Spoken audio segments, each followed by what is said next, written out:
Hivyo wakati muamini binadamu.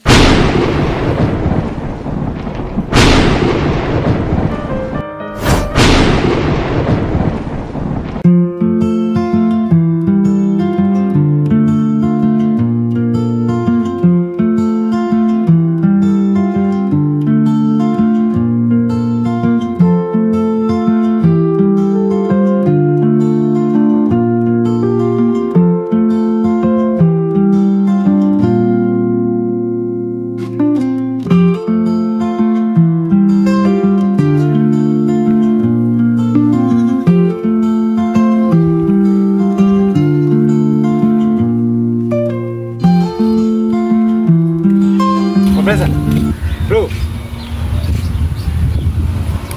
Sana nakuomba mama.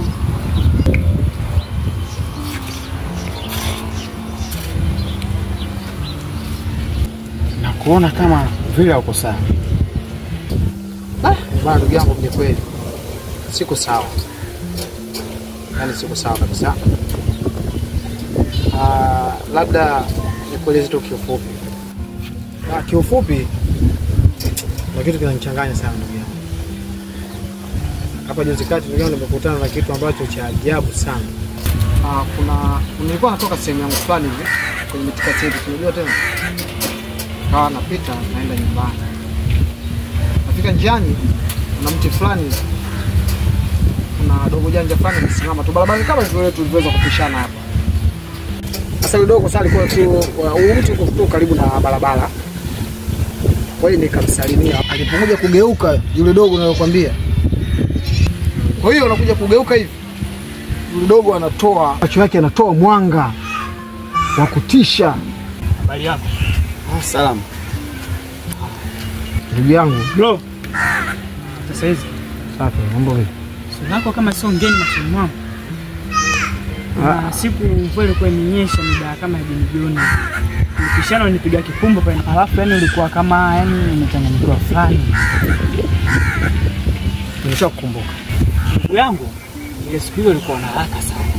Kuelewa nini ilikuwa shida gani? Kwanza hata ushuhuda nao kuambia hapa.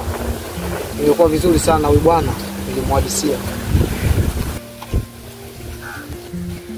Kwa hata hivyo nilivyokuwa nakimbia nikagongana naye huyu bwana.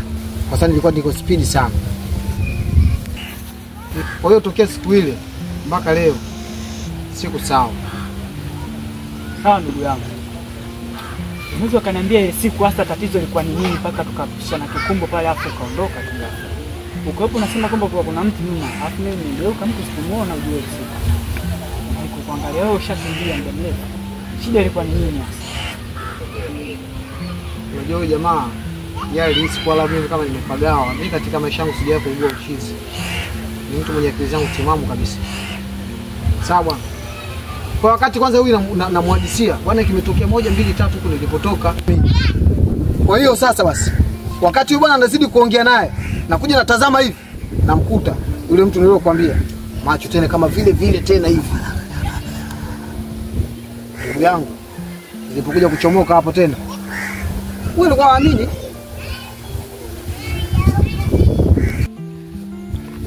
Wewe ndugu yangu, sasa maneno yako naanza kuyatilia maanani kidogo.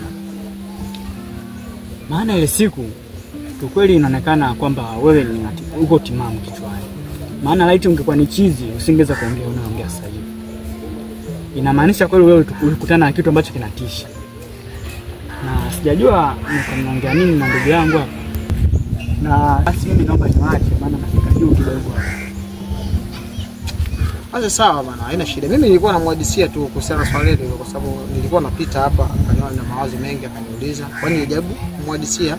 Basi sawa, haina shida. Unajua kwenye swala lolote kama limekutokea wewe, unajua hata kama saizi unatembea, ukilikuta jiwe liko njiani, umejikwaa.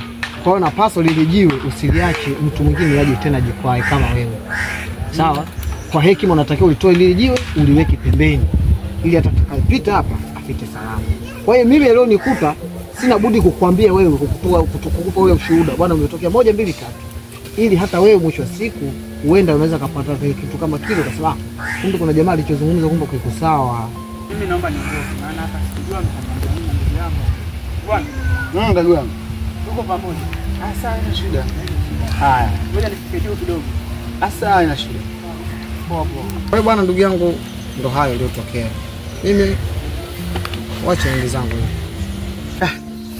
Mimi bwana, ndugu yangu, mimi nakuomba tu bana, sababu dunia ndio iko hivi, ina mazungumzo mengi sana hapa duniani. Kwa hiyo sasa cha kukwambia tu ndugu yangu, sali sana. Baadaye poa basi, ana roho.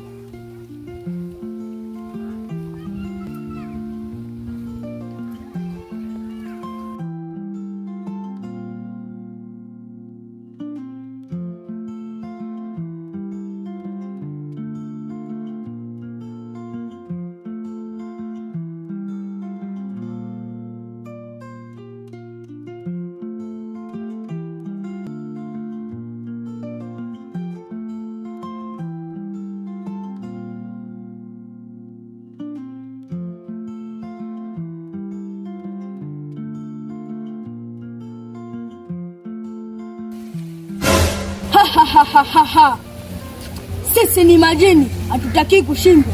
Pote ulipo, Hamo, naomba uje haraka sana. Hiyo mkuu. Nimesikia unaniita. Hivi ni upumbavu gani unaofanya? Mpaka sasa sijajua umenipa kazi gani mkuu. Maana hata ninapopita mtaani watu wote wananikimbia. Ndio maana leo wenda unipe mwongozo nifanye kazi gani ili nijue mimi ni nani na jukumu langu ni lipi. Tatizo lako unashindwa kucontrol nguvu zako. Hapana mkuu. Najikuta tu kila mtu anaponiongelesha nguvu na macho yangu yanawaka. Kwa ni udhaifu sana. Kaa ukijua sisi hatuwezi tukashindwa. Naelewa mkuu. Nitalifanyia kazi. Ngoja nikupe nguvu usiweze kuniangusha katika kazi. Hapo tena.